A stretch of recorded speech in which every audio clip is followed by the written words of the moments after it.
right, fitness to, can't say that backwards, it's a bad omen. Fatigue to Fitness, episode 2. You can see out there in the distance, we got lots of snow on the mountains, and that kind of put the kibosh on some of my plans to do some really high elevation stuff before the snows came.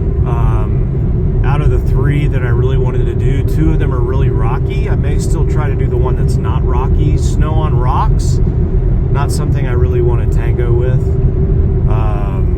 But walking through a little snow the last, 1,000 vertical feet's no big deal if it's not too steep and not too rocky. But yeah, en route to the trailhead now, and ironically, avoiding the snow means going down at lower elevation. You can see 80 degrees. This is going to be the hottest hike I've done by far all year. So you live in the mountains in the Rocky Mountain region when you're super stressed about 80 degrees. But me and my co-pilot here, who is way too zoomed in, we're ready for a big day. You ready, boy? You ready? Oh, yeah. All right, got him nice and cool to start the day. 80 degrees in mountain temperature. That's 1,000.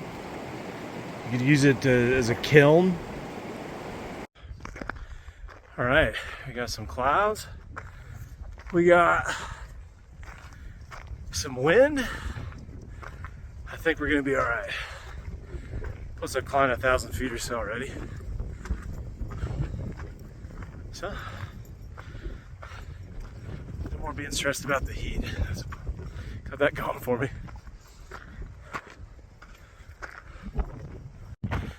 All right.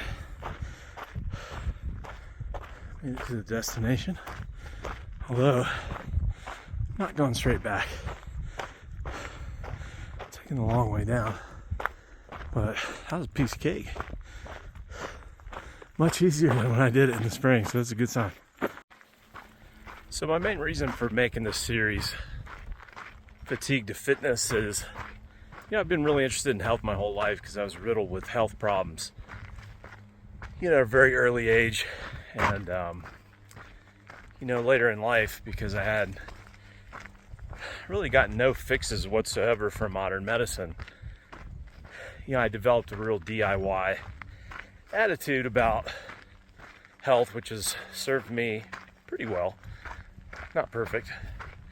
I'm probably a little stubborn about,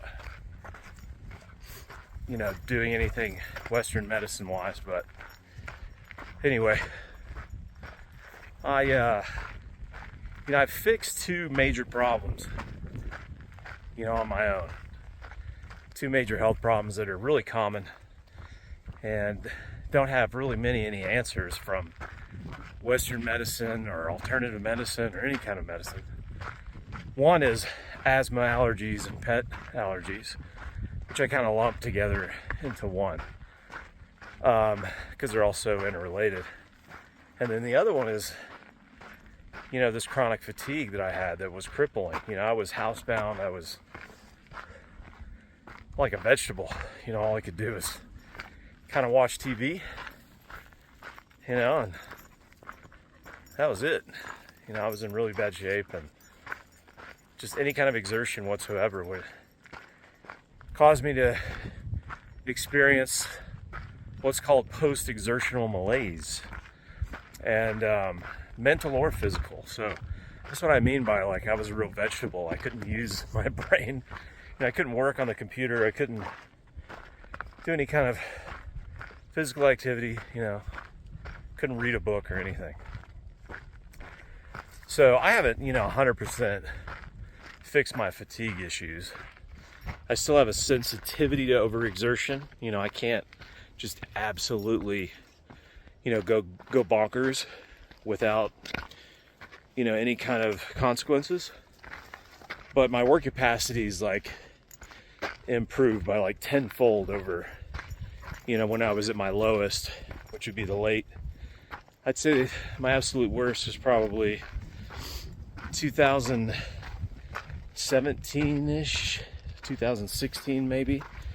Didn't make a ton of progress in the 5 years after that, but really over the last 2 years is where I've made the most progress, because I've been very methodical and consistent with exercise, and I've made sure that I've actually, made progress. It's not just getting out and going through the motions, breaking a sweat, burning a few calories and calling it good, but actually having some measurables and knowing that you're actually getting fitter. Last time I did this hike was like in May, into September now, and I just climbed just under 2,000 vertical feet, 3 miles, and it took me an hour 25. I don't remember what I did back in May, but I swear it was like at least 2 hours. At least 2 hours. So, I mean, huge improvements just since then.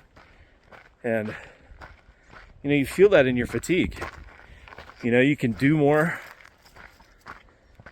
You can go harder for longer with less consequences. And you can do it more often with fewer rest days. That's what it's all about. But it's been forever since I looked it up, but I believe it's like Pacific University came out with a lot of information about using exercise specifically to approach chronic fatigue and post-exertional malaise, and they found that working at a really low heart rate, people can get fit without triggering, their fatigue.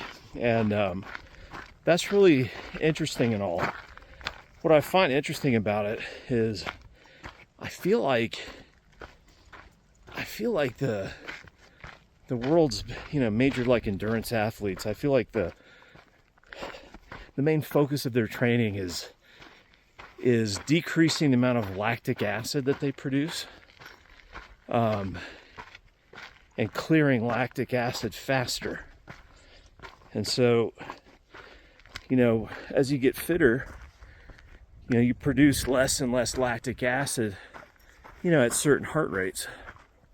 And the higher you can raise that lactate threshold, the harder you can work without producing lactic acid, and the faster you can clear and you actually use lactic acid for fuel, which is a key exercise adaptation. The better you can perform in Ironman triathlons and ultramarathons and Tour de France and, things like that. And I feel like fatigue, chronic fatigue, when it hits you, you can't help but you have your fitness get progressively worse, right? Because every time you do anything, it kind of fucks you up. And you just want to rest and do nothing. Your fitness gets worse, and it's having the opposite effect of what these trained athletes are trying to accomplish. I think your lactate threshold gets lower and lower, and you get worse and worse at clearing lactic acid. And any kind of like decent level of exertion where your heart rate's, well into the triple digits, just causes you to, feel terrible for days, sometimes even weeks. And so it's a real dilemma, because doing nothing makes you feel better, alleviates your symptoms, and keeps you from getting worse in the short term.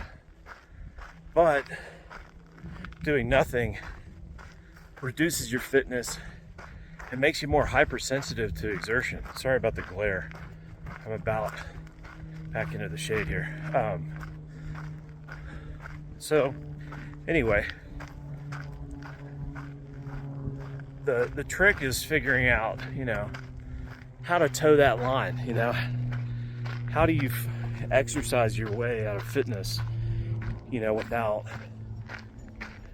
taking one step forward and two steps back by overdoing it. And it's really hard because you have to go very slow, be very methodical. You can't just set out a regiment to follow, because you really have to read your own biofeedback and know when you're fully recovered and ready to exercise. You also, you exercise and maybe you feel really shitty for like an entire week. And then the moment you feel better, you've got to go start it all over again. So it's a hard path because,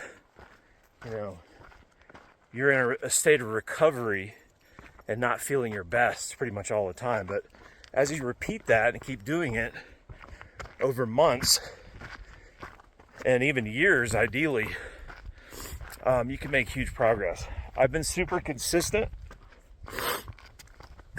Sorry about the snot there.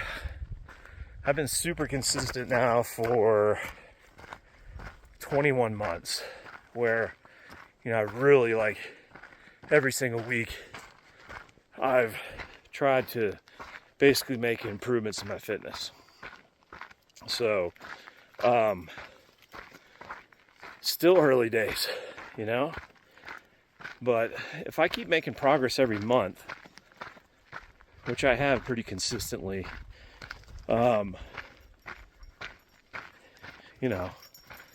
give me another 21 months. I think I'll be able to achieve more or less full recovery. And I feel like I've fully recovered because I can do so much more than I used to, but I know I still don't have, that Energizer Bunny mode that I can go into without any kind of consequences. So, I don't know, but I feel really good about the progress, and it's nice to document it all and show you some scenery too, because the hiking is the fun thing in life for me. That's what I like. Not being fatigued is great, but the bigger goal is to be able to come out and do my favorite thing, stay out longer, go farther, be less tired, enjoy it more, and not need as much rest. Yeah, I was pretty messed up for like 4 or 5 days after my last one, but anyway, really beautiful spot here. I think I'm okay with being kicked out of the high mountains due to snow earlier than I wanted, but I think I still might get out and do a hard hike up to high elevation and get into a little snow before the season's end.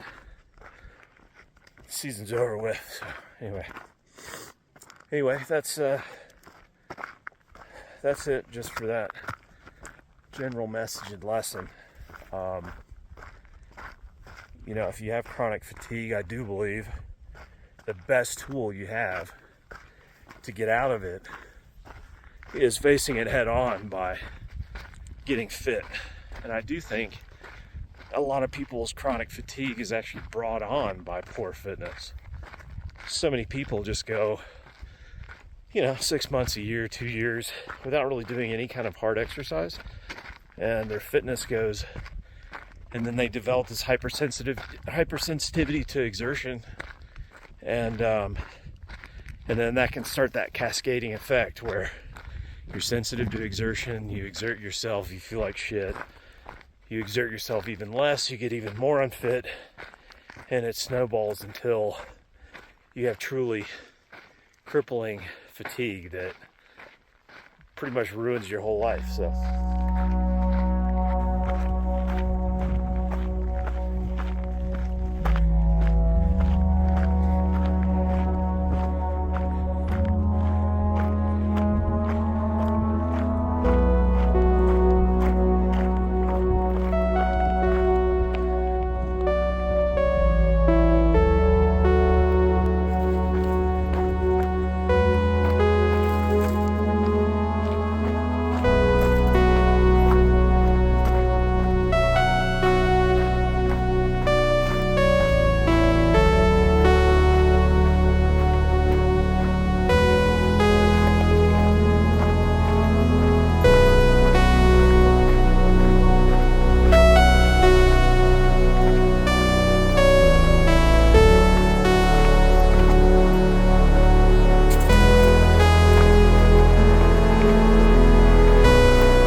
boy. Yeah. Ready to cool off?